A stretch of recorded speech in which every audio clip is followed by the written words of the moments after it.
So I'm going to make a start, everyone. Welcome to this session on women in leadership. I'm going to start with a housekeeping slide just to explain some technical issues. You'll see one of these, you'll get familiar with it as you go through the conference. You'll see one at the start of various sessions with just some guidance as to how you can get the best experience through this Zoom platform.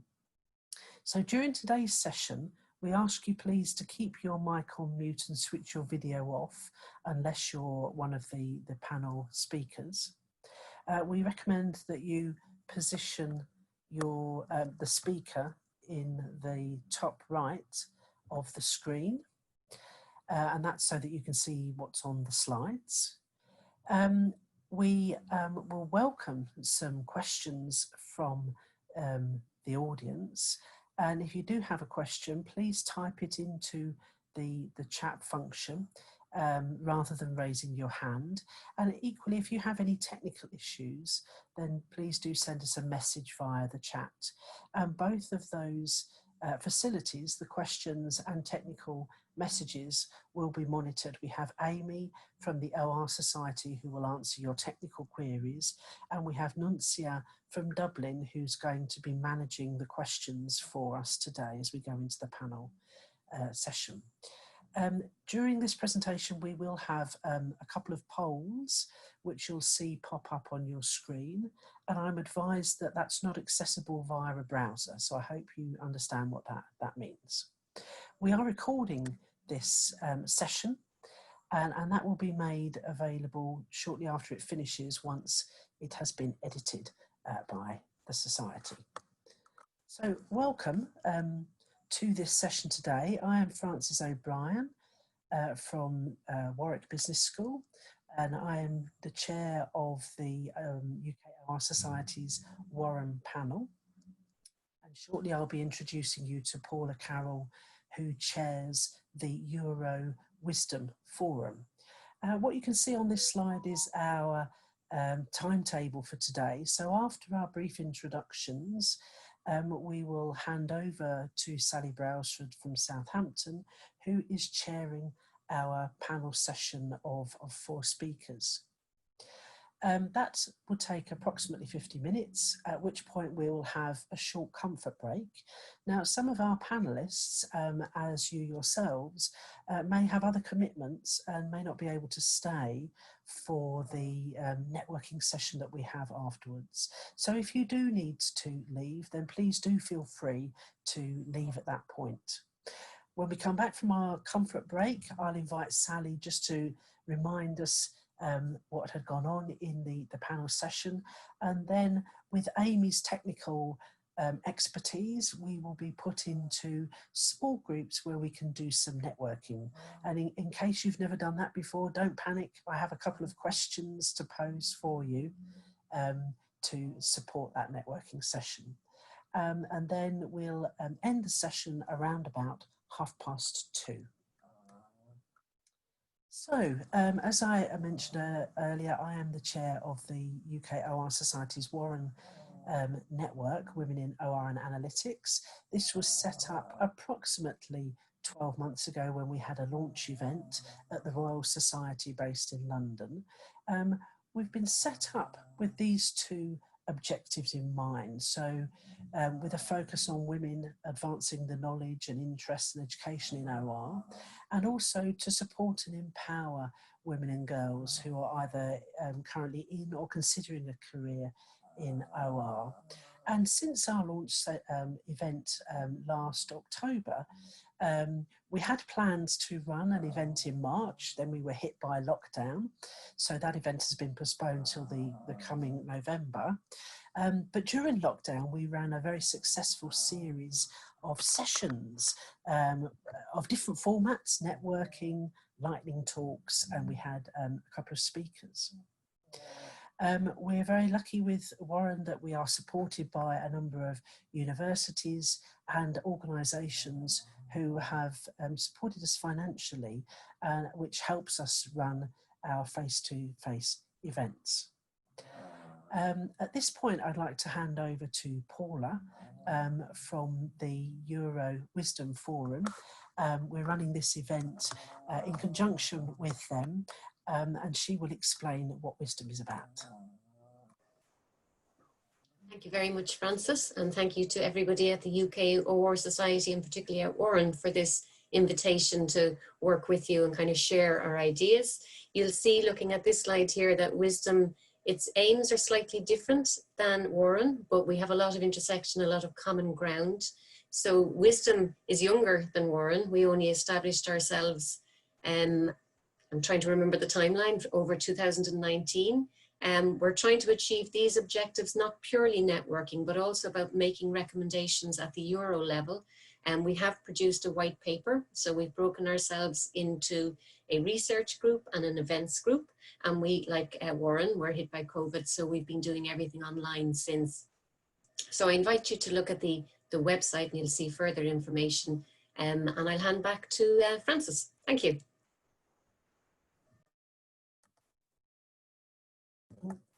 Thanks very much, Paula. So that's a little bit about Woran and wisdom, but we'd like to know who's with us today. So Amy is going to launch a few poll questions, and if you answer them, then that'll give you and us a better feeling for who has joined us today. Over to you, Amy.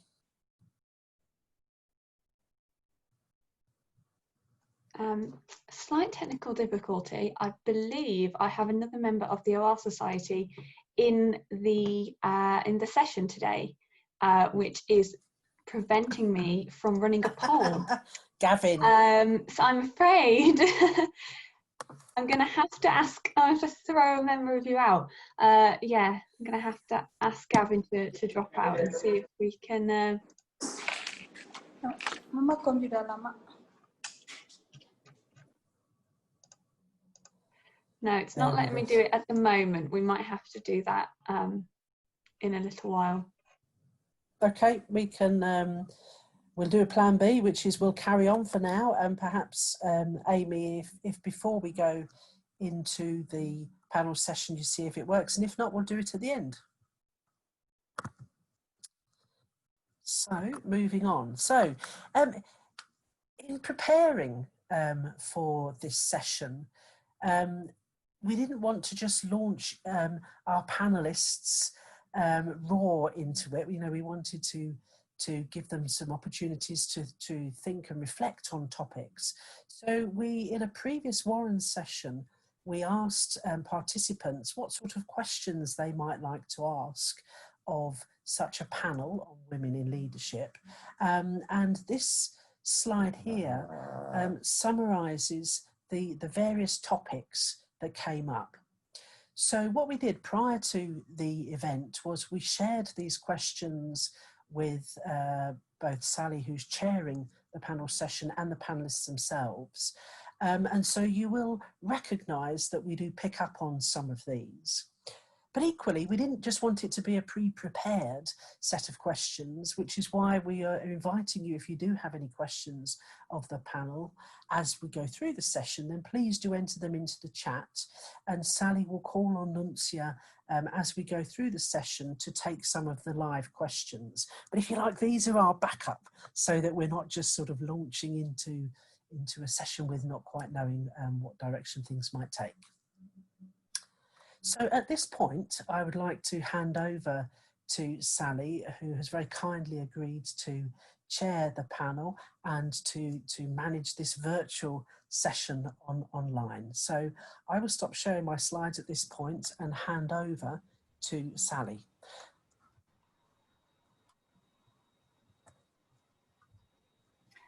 Great, well, thanks very much, Francis and Paula and Amy.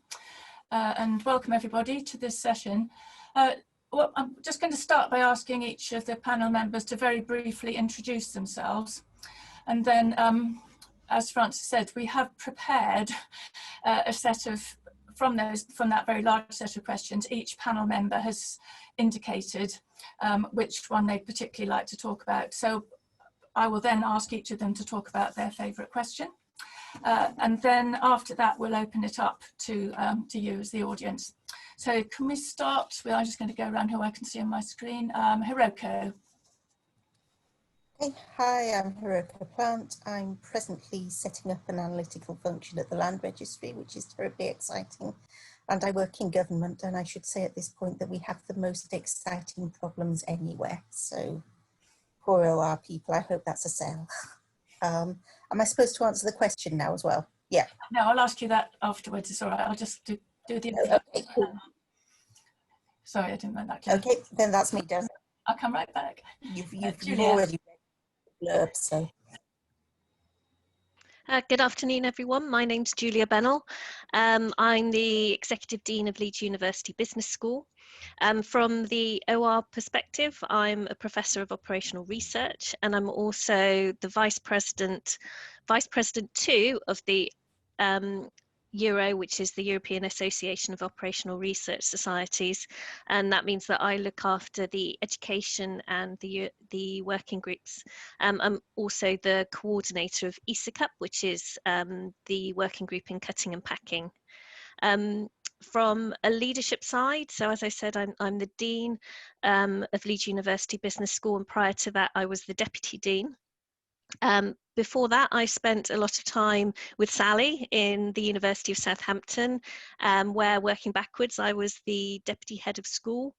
And prior to that, I was the Head of Department for Decision Analytics and Risk. And I also did my turn as being Director of QuormSys. I think one thing I would add is that if you'd asked me 5 years ago if I would be Dean of a very large business school, I would have said, you're mad. And it's just been about, each time I've taken on a new role, I've looked at the next one up and thought, yeah, I think I could do that. And that's kind of how I got where I am. Okay. Great, thanks very much, Julia. Layla. Hello, I'm Layla Saith Hassan. I head up a department of multifaceted analysts. So we are a team of data scientists and analysts and engineers solving problems that our clients might have, which are incredibly multifaceted and unique as we approach them. We use techniques from an OR perspective, but also the full spectrum of kind of statistics and algorithmic based approaches to solve these problems. And I'll pass it back to Sally. Great, thanks very much. And last of all, Noelan. Hi, I'm Noelan Bradshaw, and I'm currently the Head of Computing and Digital Media at London Metropolitan University. So I've currently got a team of about 5 staff, and with their help, manage a school staff of about 70. That's the biggest school. I've only been in post for about 10 months, and before that I worked as a data scientist for Sainsbury's Argos, where I managed a small team of analysts working on supply chain forecasting. But before that, I was a lecturer in maths and operational research at the University of Greenwich, and I ended up being a principal lecturer there and faculty director of employability. I only began my career in 2007 after gaining a maths degree as a mature student. To help with management leadership, I enjoy listening to podcasts on leadership. I've been in on the OR in Schools task force and work closely with the IMA. And I'm currently Deputy Chair-elect for JMC, the Joint Maths Council. Brilliant, thank you all very much. And as you see, we've got a really well-balanced panel of 2 academics and 2 practitioners. I realised I didn't actually introduce myself. So I'm currently Associate Dean Research and Enterprise in the Faculty of Social Sciences. My day job is Professor of Management Science in the department that Julia used to run. I've been an academic about 30 years, but I have had a very weird career. And I think in preparing for this session, maybe reflect on the routes that women come to leadership. And I think particularly women of my generation. I didn't start my MSc in OR till my late 30s. So I think the kind of the women's perspective on leadership is going to be really interesting, because often we've come by kind of non-traditional routes. So I'm going to start by going back round the circle and starting with Hiroko. I'm going to ask your favourite question, and then if I can ask you to be sort of fairly brief in your answers, we'll then open it up to the floor. We've got more questions prepared if there aren't any questions from the floor, but I'm hoping by then that we will. So Hiroko, this is a great start. Would you like to tell us about a time where you failed at leadership and what you learned from it? Sure, and I chose this one because it lets me tick a couple of the other boxes along the way. So I think this is a story about overthinking it, which is something that analytical leaders are a bit prone to, and also about different responses to male and female leadership, which is something I'm quite interested in recently in particular. So this is a story about a time when I took over running a not very good team, and my job was to try and make it better. And as is predictable on these occasions, I got quite a lot of feedback suggesting that my leadership style was a little too directive. I think the word bossy was used frequently. So as part of the sort of response to that, I set up a group for the middle leaders that was supposed to act as a talking shop where they could come up with positive suggestions that we could take and use, and completely, no senior leaders there, just this layer of people. And it failed entirely. It turned instead into a grumbling shop with absolutely no positive outcome, positive suggestions for anything. And I spent a lot too long messing around trying to think whether I could improve the way that it worked and make it less toxic. And the big learning points were, A, I don't think I should have started there in the first place. We should have had something more structured to begin with. And B, I should have stopped it a lot more quickly, or at least weighed in and tried to redirect the toxicity. And I think that the reason that I didn't was A, I was overthinking it, and B, I responded much too acquiescently to the feedback that this was a failing in my leadership style. And I do think my manager, for example, did much more directive things and got much less flack for it. So there's my story.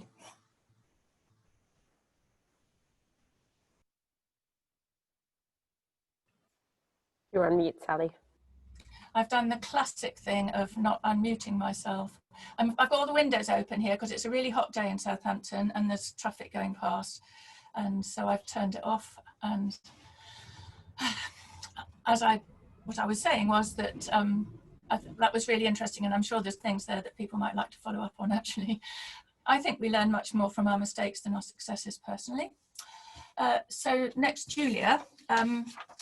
You said you were actually indifferent between the three questions that you chose, but I'm going to select the question about leaders in OR in particular and what they bring to, if they bring anything unique to a broader organisation, OR stroke analytics. Great, thanks, Sally. I guess the simple answer is yes, and there's nothing like a global pandemic to really bring out the operational research in you. And while it was tempting to want to get right into some of the nitty-gritty issues around sort of planning, timetabling, logistics, all that sort of thing that we all love to play with. Actually, from a leadership point of view, I found my operational research training really, really useful. And I'd say the things that I observed was, first of all, taking a systemic view. So I think, what we know about systems thinking, and we may not be systems thinking experts, but I think as operational researchers, we are used to looking at, as we like to call them, problems. Not everyone likes to call them problems, but if I just use the terminology, as we look at problems, we tend to look at them very systemically and look at them from all different angles, because we're trained to want to frame the question and clearly define all of the parameters of that question before we go about working out how to tackle it. And I found myself doing that a lot. I've also found myself always looking for the evidence, so wanting the data.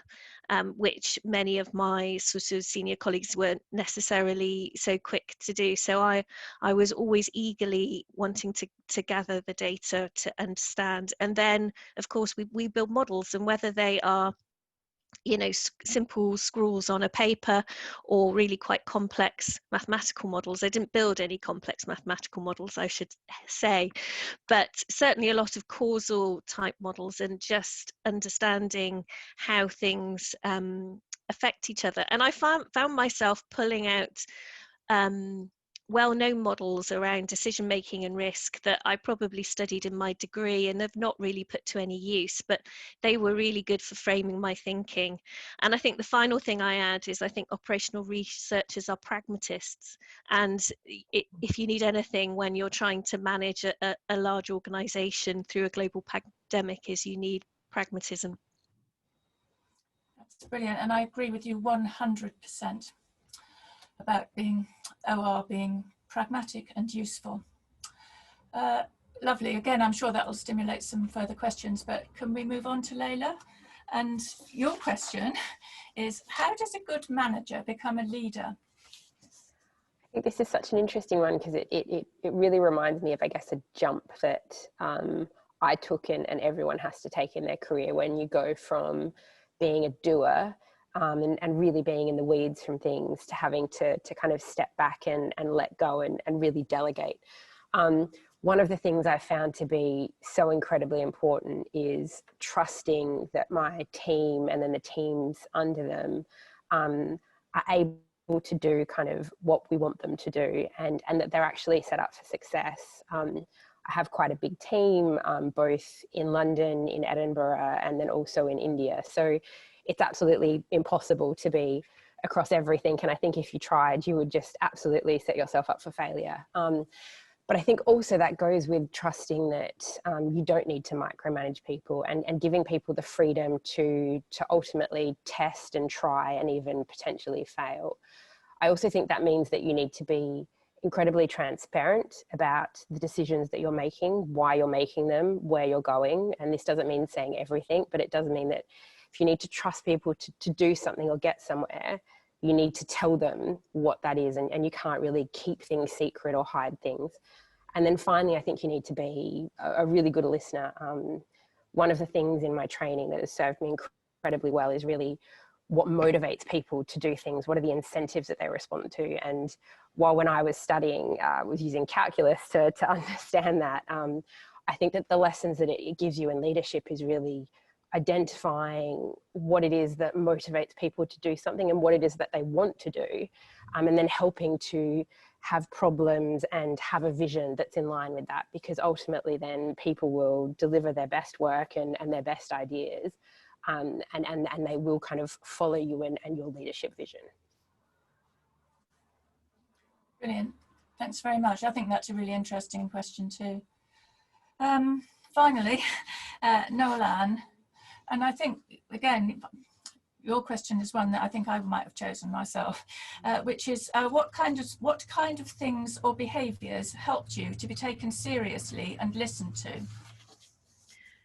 So I like to think of my leadership style as sort of focusing on good communication, making sure that I'm being clear, making sure that I'm also being caring and supportive, listening to those around me and having a coaching mentality so that I'm building trust with those beneath me, those I'm responsible for, but also those above me. So that's worked to date, that's worked up until now, wherever I've been. But moving into this job, as I say, about 10 months ago, very male environment, obviously quite a steep learning curve, different from what I was doing before. And I think at the start, this approach was very different to what people had experienced previously. And I think some people possibly perceived it as being rather weak. However, over the last couple of months, over the summer, there's been a real shift because staff have seen that this way of doing things has got things done. So I've got some strategic appointments and various other sort of things with green lights from senior management in a way that hasn't been done by other people in this position before. And I think I've kind of shown that actually this way of leading does work and gets results. That's great. I mean, I think that the issue certainly for all of us in this particular discipline, which we're often, many of us working in male-dominated environments, and I think you know, establishing one's credibility and being listened to and taken seriously is something that faces all of us, I think. So, Nunzio, I can see that there's something has happened in the chat. Would you like to give us some of the questions? Yes, there is a question at the moment from Ruth. She's asking if there are any comments on balancing family commitments with leadership and career advancement. Okay, can I pass that to Julia, because I know she's got school-age children. I'll ask any of the others to chip in afterwards. Yes, that's fine. Happy to take that one because it's a really tricky one. So I've got two children aged 10 and 12, and in fact I was promoted to professor while I was on maternity leave with my second child. So I think that's a lovely story for Southampton, actually, who promoted me to the professorial role, and I was working part-time. So when I first had children, I decided to go part-time, and I figured that, you know, not so much the career could wait, but that actually the children weren't going to wait, and I wanted to have some time with them.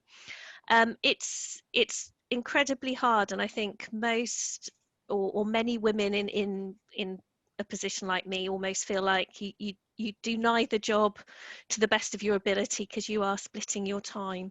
For me, when I chose to move from Southampton to Leeds, my children were very happy in school, and the thought of taking them out of their comfortable, happy schools and activities and moving my whole family up to Leeds was really, really hard. And I had to work very hard, and I must admit I had a sort of little voice in the back of my mind kept saying, if I was a man, I wouldn't think about this, I'd just do it. But luckily, you know, I was very supportive husband, and I had some very helpful chats with a coach who's kind of helped bring me to that point.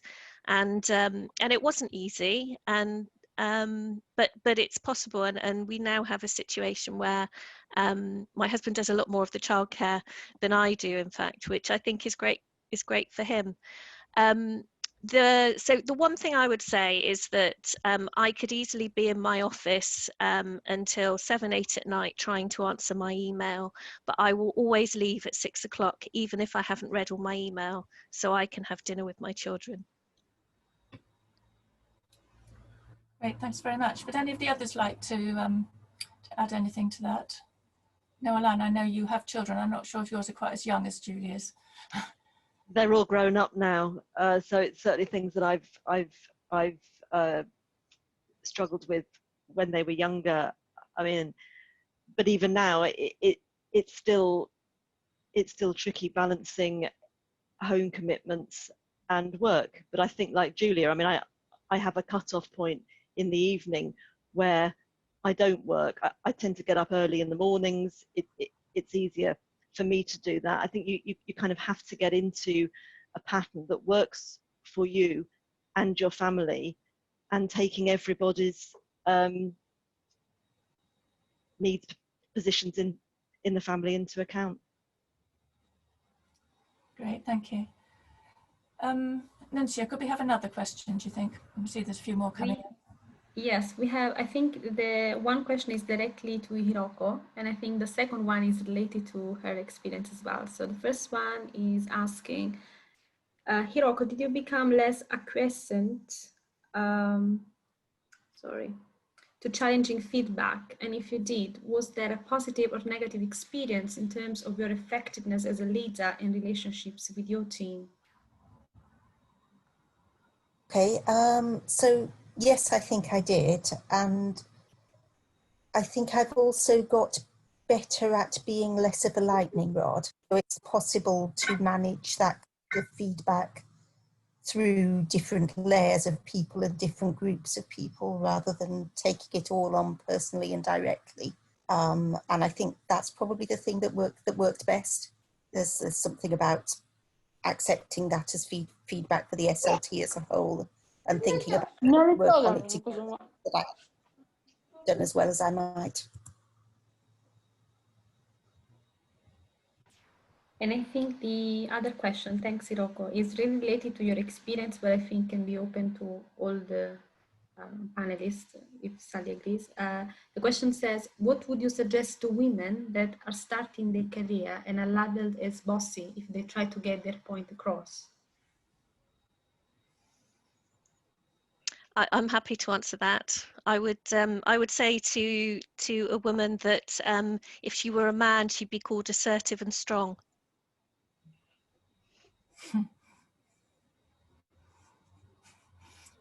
And if she were a woman?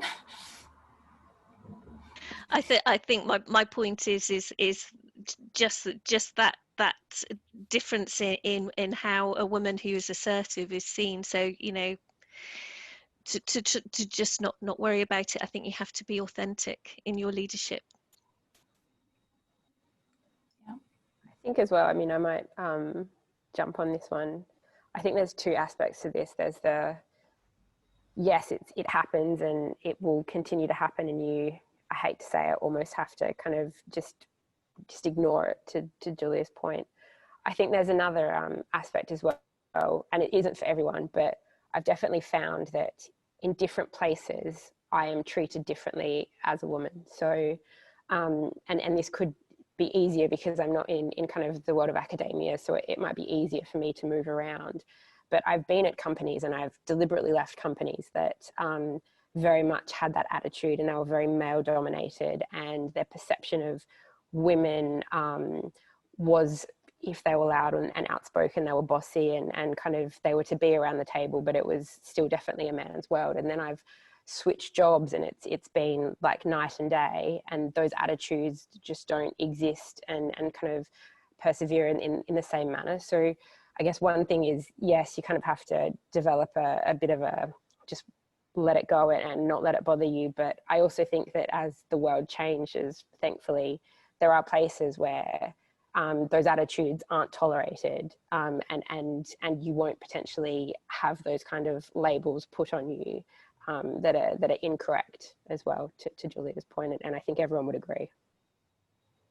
I'm interested, Leila, is that, I mean, this is something about the culture of the organisations. I mean, are the ones that have the more negative attitudes, are they kind of, is the board all male? And I mean, what is it about the...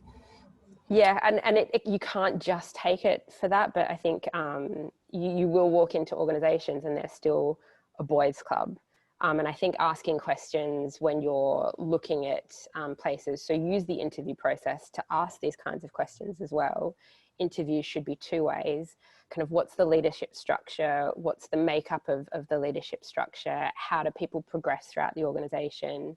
And it will be quite obvious if you kind of look at the executive leadership that could even be at a global level, if it's not at the kind of country level. Is it all male?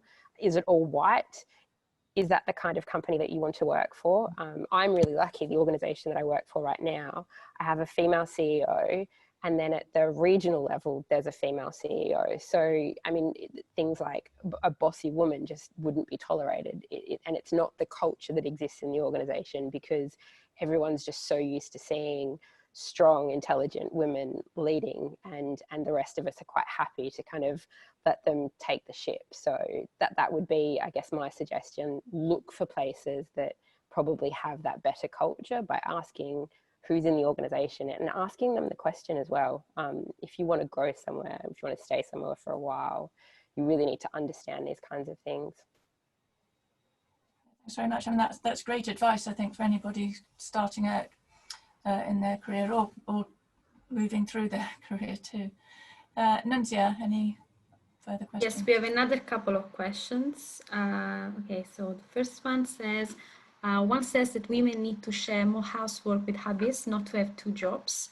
Have you successfully achieved a better balance at home? And if so, what were key challenges in getting there? Could you share a few tips, please, if possible? I can't wait to hear the answer.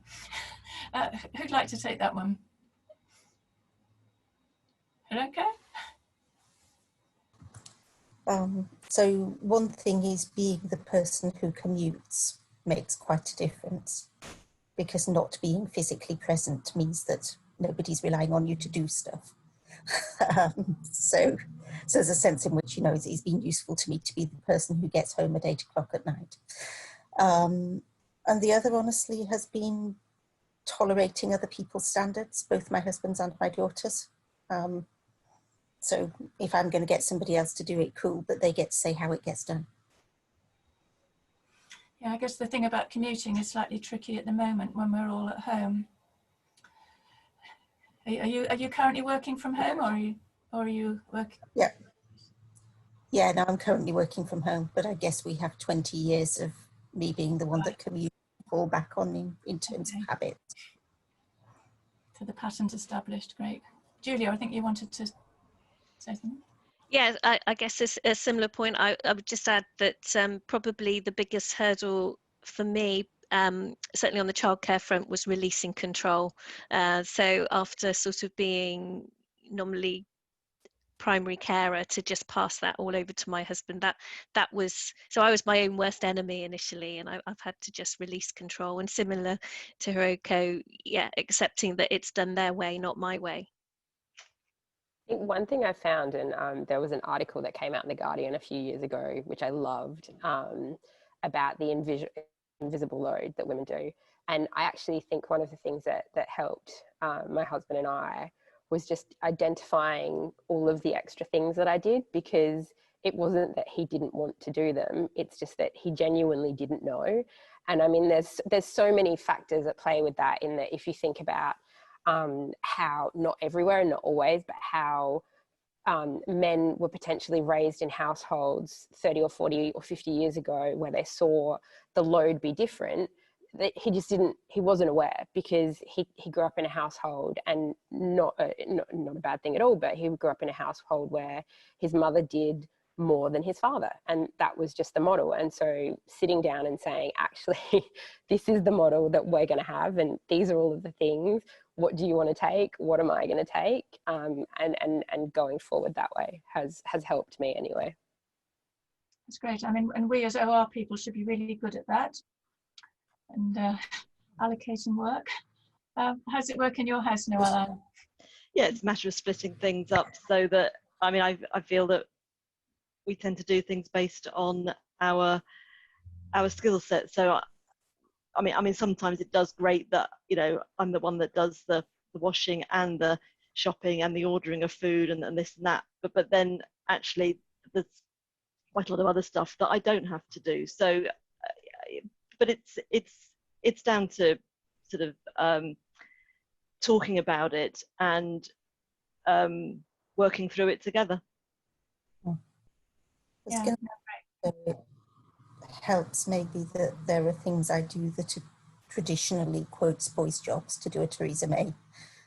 So he can't do heights. I'm the one who does the guttering, and I'm the one who does the does stuff with noxious chemicals, because that's kind of my thing. So it helps also, I think, that it's a two-way split across both aspects of the work.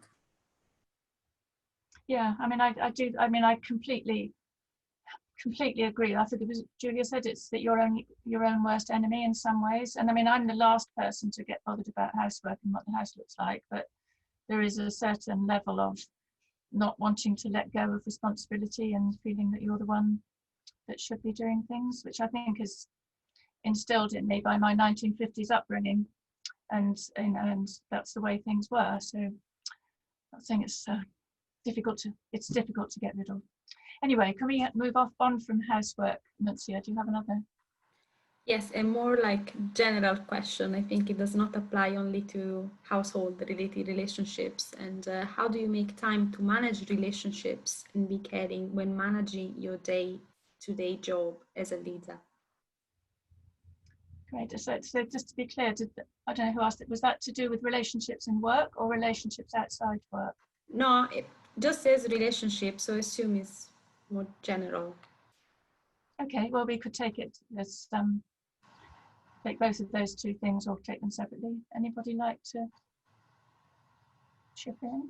Perhaps take the outside work relationships, friends, family, extended family, whatever that means. The rule of 6. No, clarification is relationships at work. At work, lovely. Okay, great. Who shall I pick? Layla.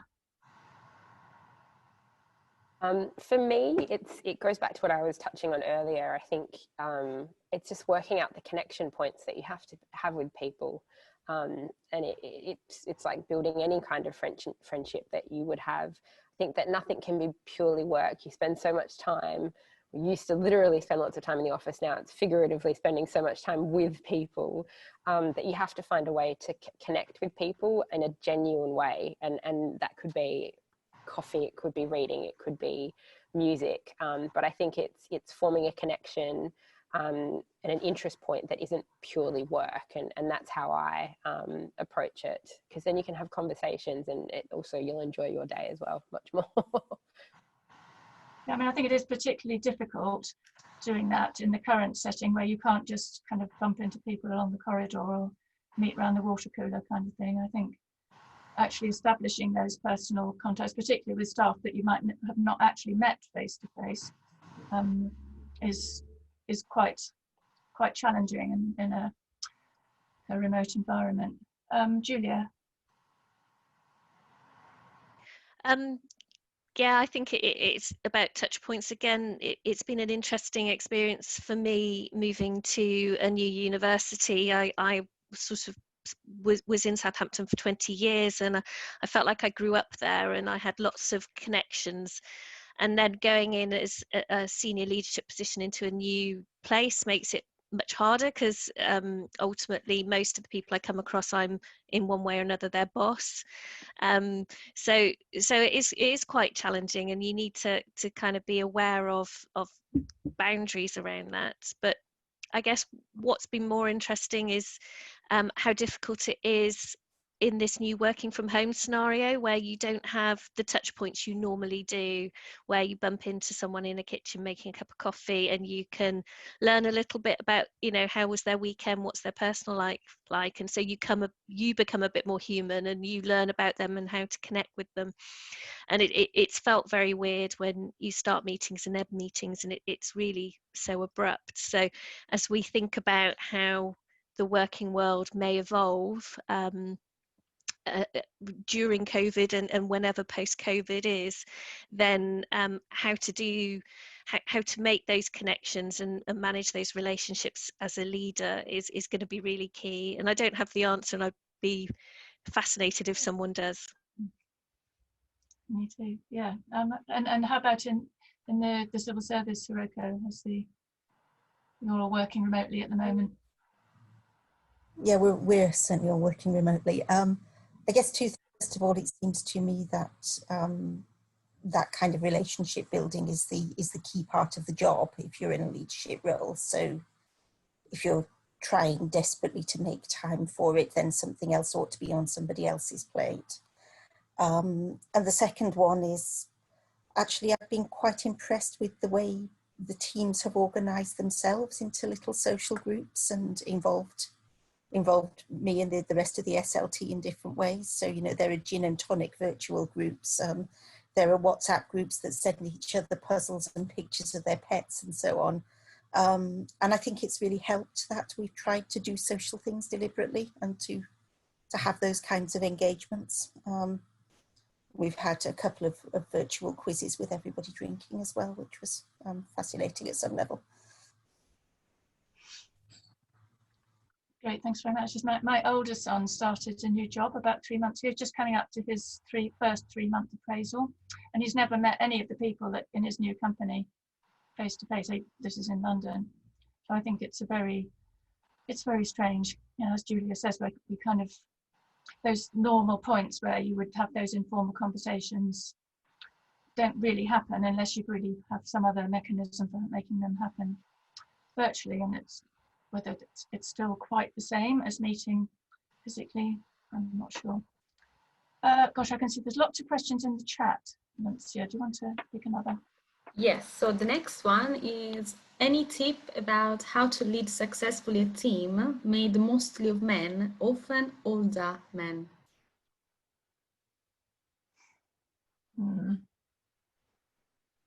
Who'd like to take that?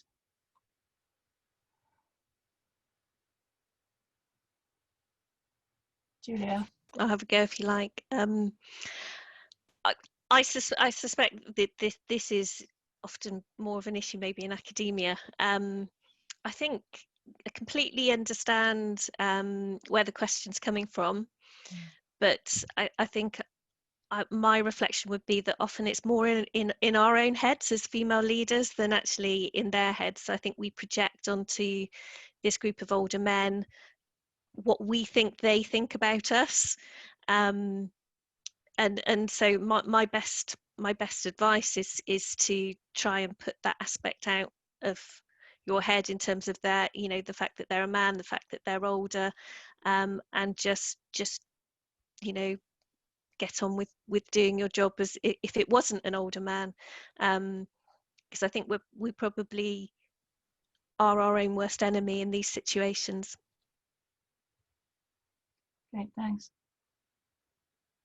And now, Alan, you said you worked in a male-dominated department. Yes, so I take the point that Julia's made about it probably being mainly in one's head, but I did have experiences when I first started this role of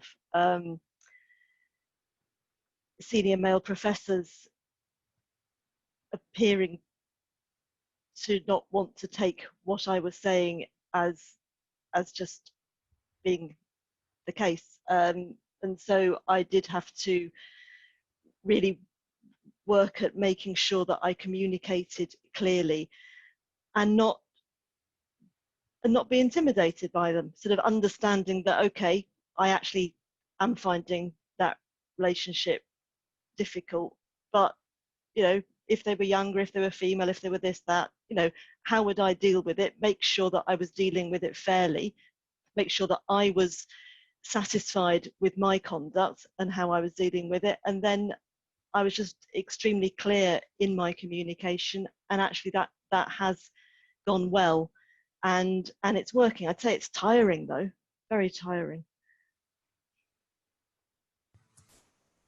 Great, thanks very much. Nancy. Yes, so next question. There are many, so okay. Have any of you ever worked in a toxic environment, and did you try to change things, maybe with or without success? Do you think is it better to sometimes cut your losses if confronted with the situation rather than battle to make change happen? Hiroko. Yes, and with partial success.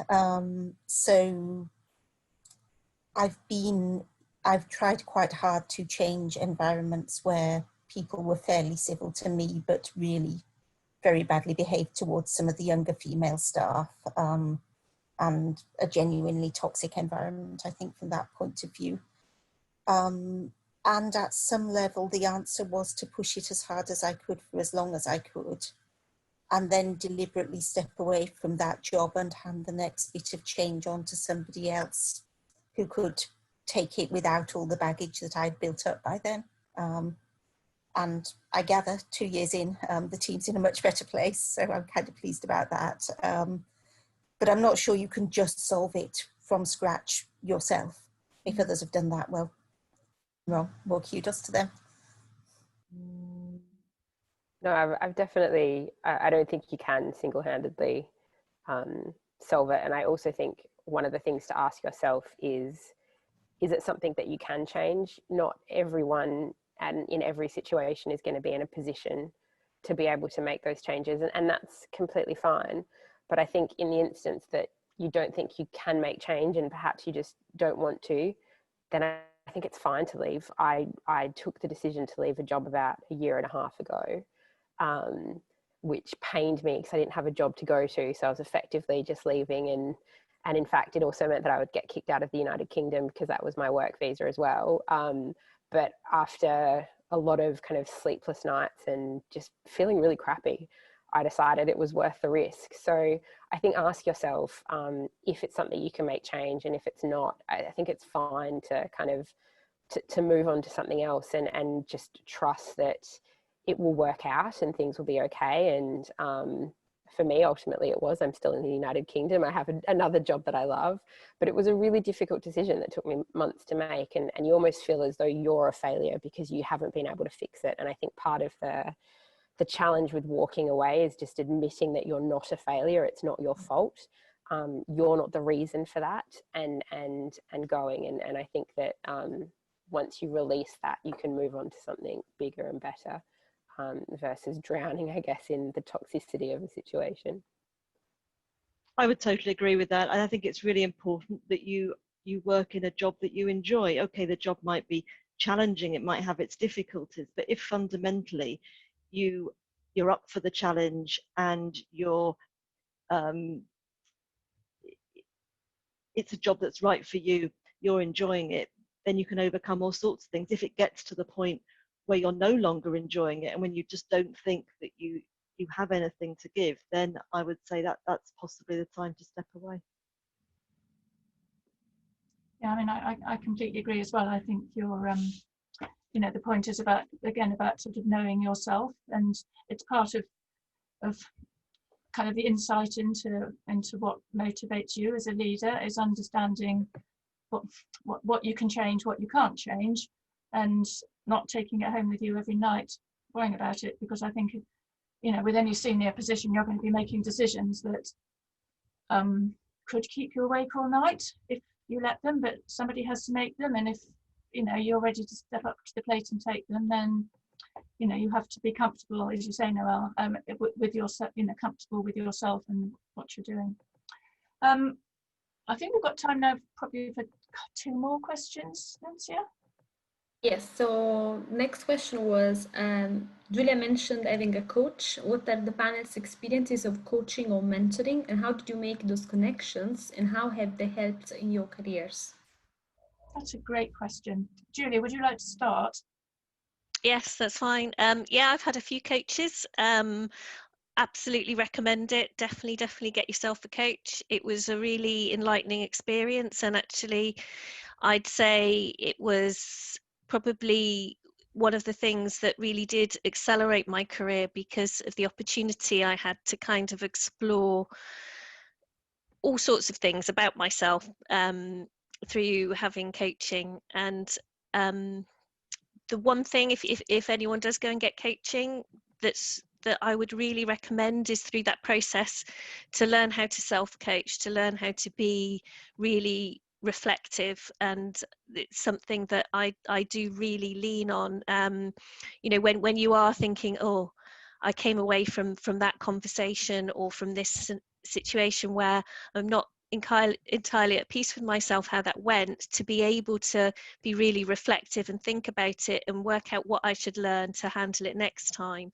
And it was through coaching I learned that skill. Great, thank you. Anybody else had experience of coaching? No, Alan.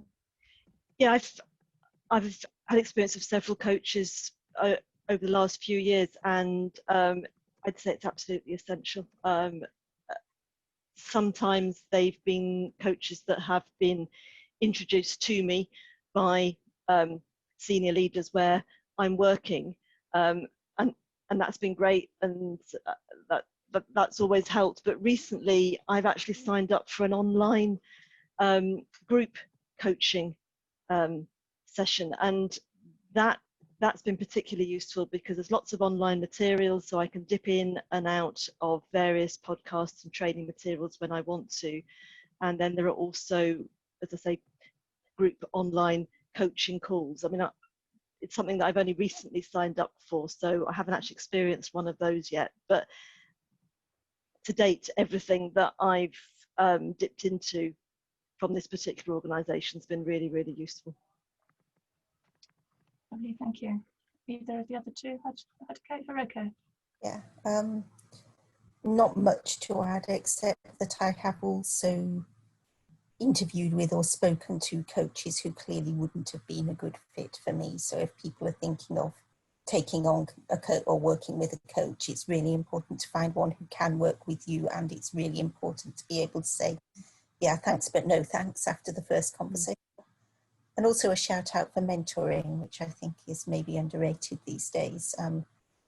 Without the mentoring that Ruth Kaufman, hello Ruth, you're somewhere out there, gave me when I was beginning to be a leader, I don't think that I would be as comfortable with it as I am now. Yeah, absolutely. And I think that's something also that the don't know who, the OR Society mentoring scheme, I believe, for candidates of OR. There's I assume that scheme's still in operation. I think that's great as well for people just literally starting out. Okay, should we have our final question then, Nancia? Well, I think we have done one of the final question was about how do you identify or define a toxic environment? We had a couple of answers in the chat as well. So I don't know if the panelists want to add something to that or. Okay, I mean, in that case, I think my secret question that I've had up my sleeve was about, I mean, it's been alluded to, but the impact of lockdown and working from home on women's leadership in particular. And obviously this is closely connected to, you know, the well-documented issues about childcare issues and the kind of disparity in difficulty for women in working from home compared with men. But thinking more generally about the impact on your leadership styles, if you could just say that, if each of you in turn could briefly say how it's affected your leadership. So I'll go around again in the order I can see. Could I start with you, Haruka? Okay, so I guess for me, I've been quite lucky. What lockdown has done is give me 4 extra hours in the day, fundamentally. And my team are relatively introverted and relatively used to working remotely. So it's been fairly straightforward in this kind of short term to make leadership work in that space. I think in the medium term, it's going to be a lot harder, and we're going to have to work on how we use the office and how we build people's resilience. And in the long term, I'm kind of hoping that it might actually change the way the world thinks about the second shift. And as a result, the way the world thinks about women's leadership, because the number of male leaders who have suddenly discovered that they've got a problem with childcare over the last few months has been massive. And I think that will shift the dynamic. Yeah, I agree. Let's hope so. Julia? So I think in some respects it's been nice maybe having the leadership role. That there's been a few sort of really heartbreaking scenarios where we've had female members of staff who are trying to look after 3 children under the age of 6 and do their job, and you know, not to say that a male leader wouldn't have dealt with that very well also, but you know, hopefully having a female in charge maybe brought those women forward more readily to talk about the difficulties that they were having. On the positive side of lockdown, or if you like, the positive side of using Teams and Zoom, is I found the discipline of meetings very helpful. It is, I think, one of the challenges, certainly for me, I don't know if this is true of all women, but I think it often is where you have meetings where people tend to kind of just butt in. You're not going, you haven't got a well-disciplined going through the chair, then you have to be very assertive to get your point across in the meeting. And the discipline of a Teams or Zoom meeting, of sort of raising your hand or putting something in your chat, brings a much more level playing field.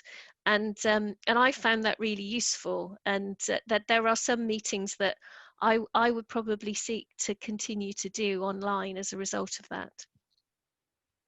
Yeah, that's very interesting. I've observed the same thing, really. Leila? I think for me, my style, I've had to be much more deliberate and purposeful about how I'm developing relationships, because it is much harder, and they don't just kind of happen just by locality.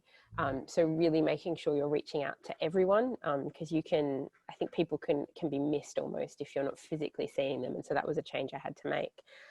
One thing I actually think is going to be incredibly positive, we've got a number of people in my team and in the company that have always used things like flexible working. And I think that as we've moved to a world where everyone's at home, everyone is now on board with flexible working, which I'm hoping will open up the roles and the jobs to groups of people that maybe thought that in this industry, perhaps this need to be present from a 9 to 5 was prohibitive. And I think that's kind of thrown out the window now, because we just can't do that. And I'm really loving the fact that this flexibility, I think, is going to open up my world and kind of this sector to people in the kind of consulting side that otherwise thought that this wasn't for them. So that's a really good positive that I'm loving from this. Great, thanks very much. And lastly, Nolan. I'm not sure I've got much else to add. I mean, I found it quite difficult personally because I didn't know the team that I was leading as well before we went into lockdown, having only started the job a few months before lockdown. So I found it quite hard, challenging, getting to know people, having to do it remotely. But I think we've got over that. Well, one of the other things that's been quite difficult is obviously there are a number of challenges to do with lockdown and HE. And so that's meant a proliferation in meetings. And I'm really hoping that once term is underway, we can actually have fewer meetings, and therefore I'll actually get some thinking and strategic thinking time back. Yeah, I hope you're right. I'm hoping it's the same thing. I suspect we'll be disappointed. Brilliant. I can see we're 3 minutes over time. So I'd just like to draw this to a close. Thank all 4 panelists for their really insightful views. It's been really fascinating, I think. Thank you, the participants, for your questions. So now I think we've got a comfort break. What? Then shall I, who's in charge now? Is it you, Francis? What's wrong with biscuits?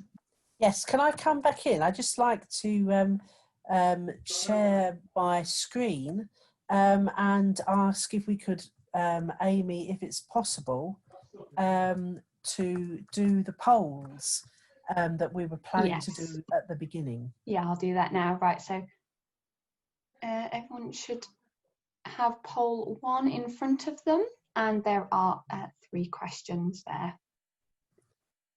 So if you could just answer the questions, let's see who we are.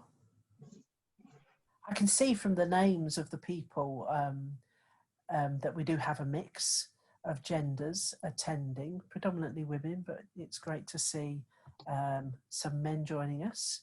And I can also recognise, because I know where some people are, that we did have an international audience. And you can see here that is confirmed. I don't know if you can see the results yet. I always get confused. Not yet. No, I'll share the results once everyone's completed. So, okay, we do have an international audience, and we have a mix of people in their careers. So, Amy, if you think that people have had enough time to answer, would you share the results, please? I'm going to give everyone another 20 seconds. Okay, that's great.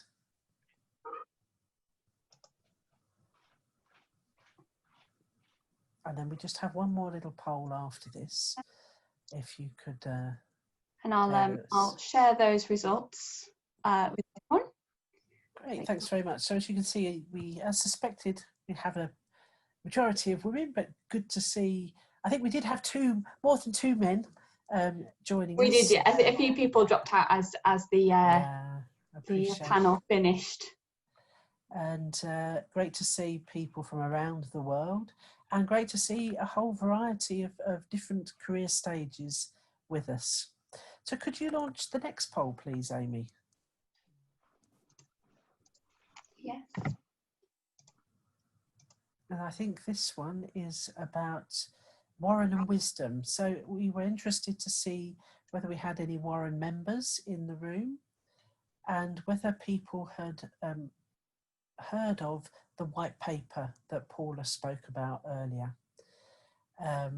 And what we're seeing is a balance, 50-50 woran members to non-members, although slightly more on the non-member side.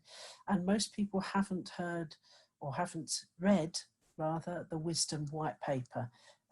So we would encourage you to follow up on that and have a read of that paper. Thanks very much, Amy. Could you share the results so that everyone can see, please? Perfect. And if you could end the poll, I'd just like to put up the last slide before we go into a comfort break. Thank you.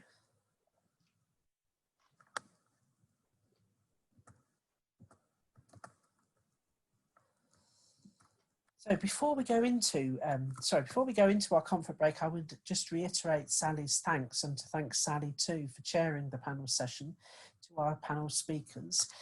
We will have a short comfort break of say 10 minutes. Then we come back, those of you that are able to, for some small group networking. Amy from the OR Society will put us into little groups and we can have some informal chats about what we thought about the session.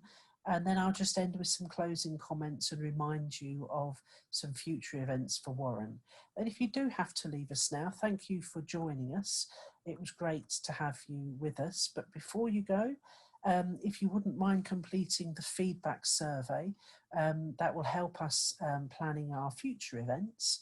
And just a date for your diary, woran has its next event. We've moved everything online as per the rest of the activities with the OR Society.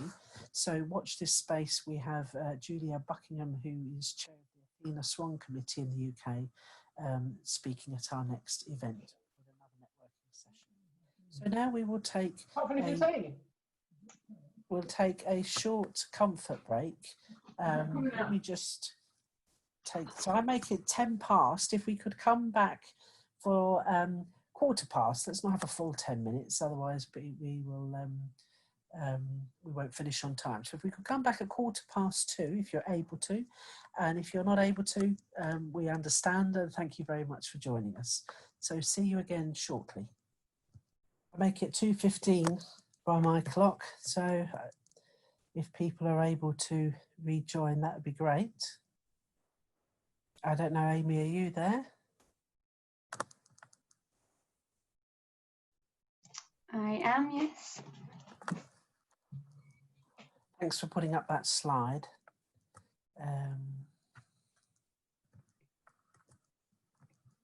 I'll just share.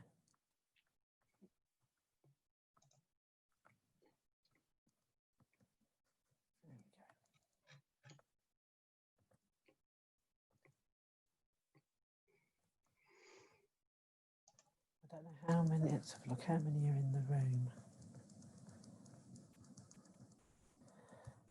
I'm not very good at managing the Zoom controls to see. Oh, I'm on share, so I can't see. If you wouldn't mind, Amy, letting me know when you think. Yeah, we've got 25 of us at the moment. I don't know if hopefully we're all back in the room. If people would like to switch their the video, stay on mute, but if you like to switch your videos on, then that gives us an idea of whether people are back in the room. And then when you go into the small breakout rooms, you'll be able to see who you're talking to.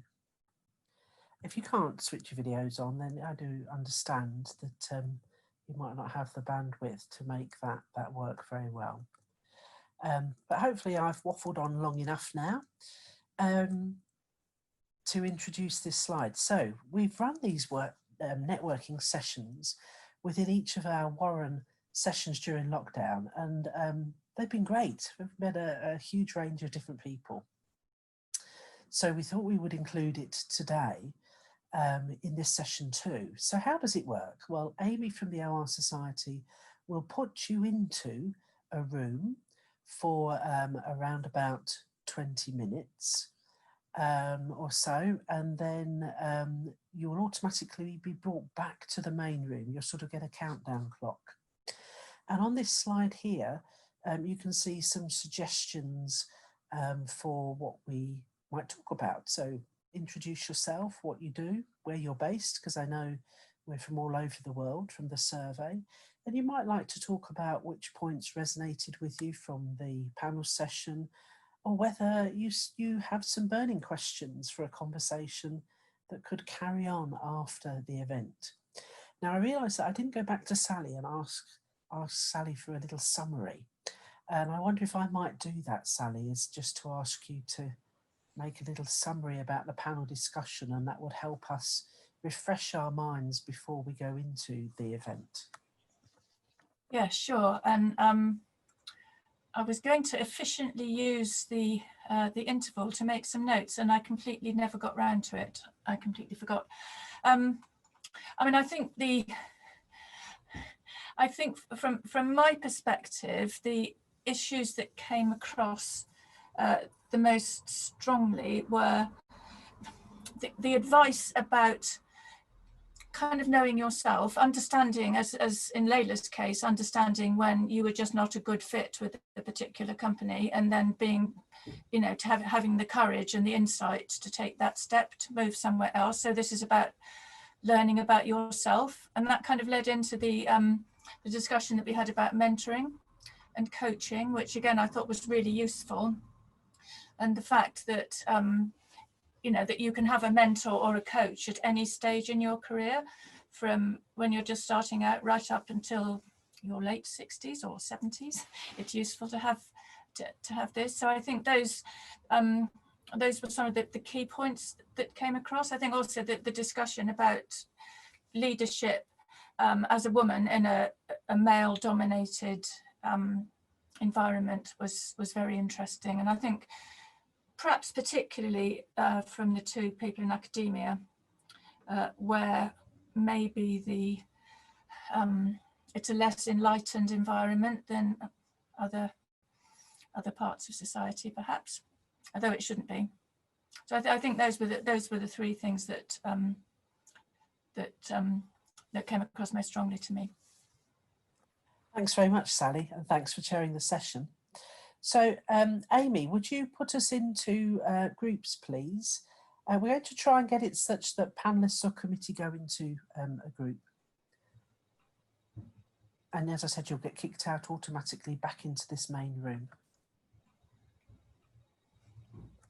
Yep. So all rooms are open now. You just need to join your room.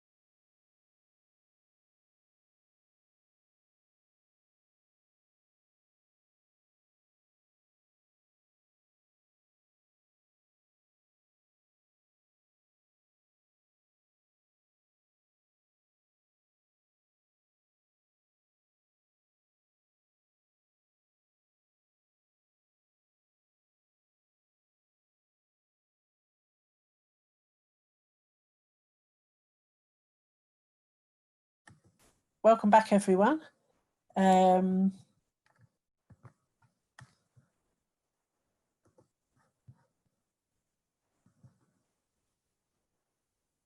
just got a few more slides. I'll share my screen again while we're waiting for people to join us. Amy, is everyone back in the room now? All the little rooms They finished? are, yes. Perfect. So I have one final slide to share with you. If you're not a member of Woran, please do join us. You don't have to be a member of the OR Society to join their special interest groups.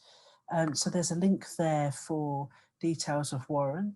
Similarly, if you would like to find out some more about wisdom, then please do check the Euro website, or they have a group on LinkedIn, and you can find links via that to the white paper that Paula was talking about. If you would like to get involved with the Woran Committee, then please do get in touch with either myself or Amy, particularly if you're interested in supporting organising future events. The QR code here is the link to the feedback survey, so please do give us your feedback because that will help us shape future events. And I'd like to say thank you very much for joining us today to you all, and particularly to our panellists, to Sally for chairing the panel, to Paula for coming and sharing about wisdom with us, to Amy for supporting us technically, and also to two people who aren't mentioned here who helped set up the event. That's Ruth Kaufman and Antuela Taco. Very much appreciate the work that you two have done behind the scenes. And finally, thanks to you all, and we hope to see you at our next Woran event on the 4th of November, details of which you can find on the Woran website. So thank you very much. Thank you, Frances. Bye-bye. Bye-bye, and I hope you are able to join us for other events in the conference from tomorrow onwards. Thank you all. Bye-bye. Thank you, everyone.